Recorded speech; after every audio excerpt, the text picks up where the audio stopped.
We're jumping straight in today because, well, there was a pretty significant event in the U.S. stock market recently. Yeah, that's right. We're talking about Friday, February 21st.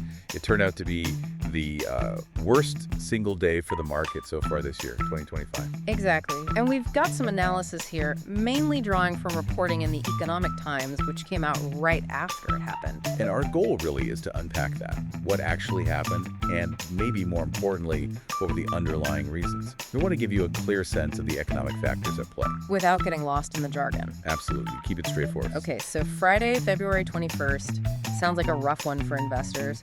What did the numbers actually look like, the big indexes? Well, the article really lays out some substantial declines. You take the S&P 500, that's, the big benchmark for large U.S. companies. Right. It had its biggest single-day drop since December 18th, likely 2024. Yeah.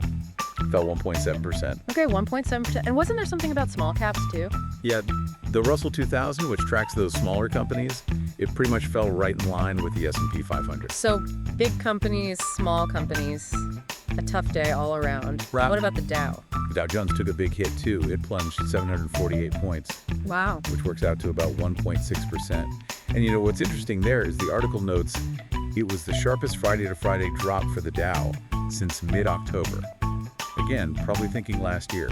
So a sustained downward move over that week, culminating on Friday. Exactly. And then you have the NASDAQ composite, which is heavy on tech stocks. Yeah, always watching the NASDAQ. It actually fell even harder, down 2.2%. So, yeah, it was a pretty widespread sell-off. Okay, a broad decline. Now, the reporting suggests this wasn't just random market noise. It was tied to some, disappointing economic news, wasn't it? That seems to be the core of it.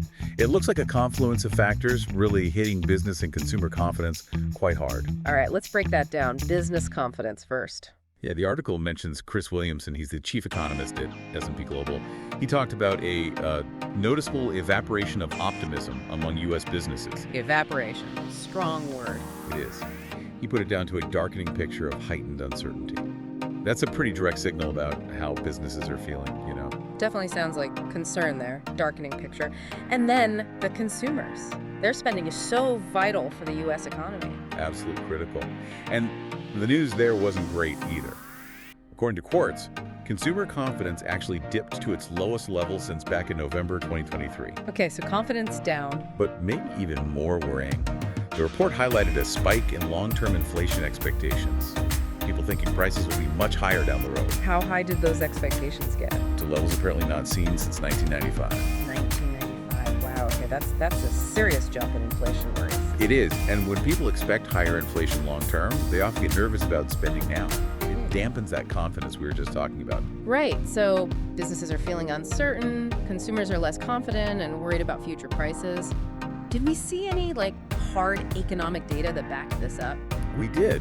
There were some concrete numbers that pointed towards a slowdown. For instance, the Services Purchasing Managers Index, the PMI. Right, the services PMI. It actually slipped into contraction territory, so below 50. That suggests the services sector, which is huge, is seeing less activity. Which can be a warning sign for the broader economy. Often is, yeah. And on top of that, January home sales came in weaker than economists had forecast, suggesting the housing market might be cooling off more than anticipated. Okay, so it wasn't just feelings. Real data was pointing downwards, too. How did all this negativity play out across different sectors of the stock market? Well, it was pretty widespread, as I mentioned. Looking at the S&P 500's 11 major sectors, almost all of them finished lower that day. Almost all. Was anything up? Just one. Consumer staples. Yeah. Things like food, household goods.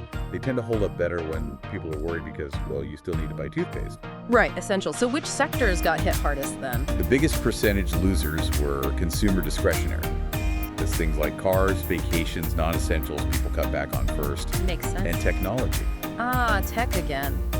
That's interesting because tech has been such a massive driver of the market lately, hasn't it? The article mentioned NVIDIA specifically. It did. And that sharp drop in big tech names like NVIDIA does raise questions, Can these companies keep pulling the whole market up like they have been? It throws that narrative into doubt, perhaps. A little bit, yeah. When the leaders stumble, it definitely impacts overall market sentiment. Speaking of sentiment, the reports mentioned that too, just the overall mood shifting. How did that play into the Friday gup? Yeah, it seems like there was this palpable change in the air. It wasn't just the data releases themselves, it was the feeling around them. Yeah. And something that added to that worry pile was Walmart. Walmart, what about them? They had released a disappointing forecast the day before on Thursday. Oh, okay. And when a giant retailer like Walmart signals potential weakness in consumer demand, that really tends to rattle investors. Yeah, that's a bellwether. So it sounds like a perfect storm of bad signals converging. What were the analysts saying? How were they making sense of it all? Well, Greg Bassick, he's the CEO at AXS Investments, had an interesting take quoted in the article. Okay. He suggested that things like consumer sentiment, maybe tariff concerns, and definitely corporate earnings had kind of pushed aside AI and tech hype as the main things driving the market. So a shift in focus from the exciting tech story to more fundamental economic worries. That's how he framed it. He also pointed out that, yeah, lots of companies actually reported better than expected earnings for the previous quarter. Right, earnings season. But even that good news wasn't enough. Right. It just couldn't outweigh these broader economic anxieties that were building up. The negative sentiment was just too strong. So positive earnings weren't enough to save the day, basically. Feels like it, yeah. And this turbulence, this volatility, is it expected to stick around? That seems to be the consensus among analysts mentioned in the piece. The expectation is that this market choppiness, this volatility, is probably going to continue at least through the end of this quarter, the first quarter of 2025. So buckle up for a potentially bumpy ride for a bit longer. That seems to be the message, yes. Yeah. Suggests the current uncertainty isn't just a one-day event. It's interesting, though, you mentioned pause in earnings before. The article also cited a pretty strong earnings growth projection for the S&P 500, like 15.7% year over year for Q4, based on LSEG data. How does that square with the market tanking? Seems contradictory. That's a really sharp observation, and it highlights a key dynamic, doesn't it? You've got this backward-looking earnings data, which might still reflect some prior strength. Right, past performance. Clashing with the forward-looking indicators, the sentiment, the PMIs, the confidence numbers, which are all flashing warning signs about the future. And the market often cares more or reacts more immediately to what it thinks is coming next. Okay, so the fear of the future outweighed the good news from the past. That seems to be a fair way to put it, yeah. So if we try to boil it down, the main reasons for that really bad Friday were, well, a bunch of negative economic news hitting all at once. Pretty much. The article's FAQ section sums it up well. You had that low consumer confidence number. Yep. Growing worries about inflation down the line. Right, then 1995 levels. Signs of economic slowdown like the weaker home sales, the dip in services activity. It was the combination hitting simultaneously. A convergence of bad news. Exactly. That created the shock. And the consequence of that low consumer confidence specifically, it seems pretty clear, right? People get nervous, they spend less. Precisely. As the FAQ section points out, consumer spending is, the main engine for the U.S. economy. The biggest driver. Yeah.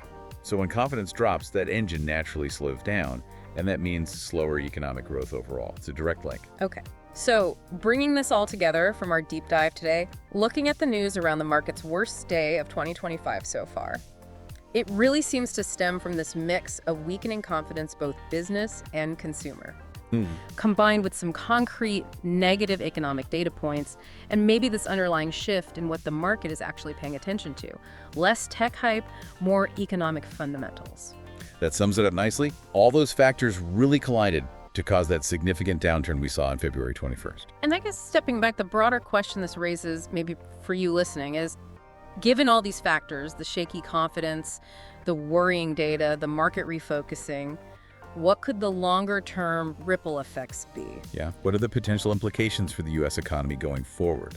And maybe even how does this kind of information influence your own thinking about financial decisions? It definitely underscores how linked everything is, doesn't it?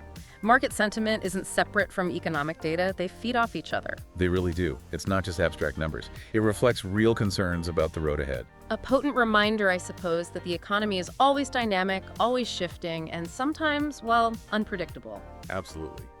These underlying currents are always there, and sometimes, like on that Friday, they surface in a pretty dramatic way.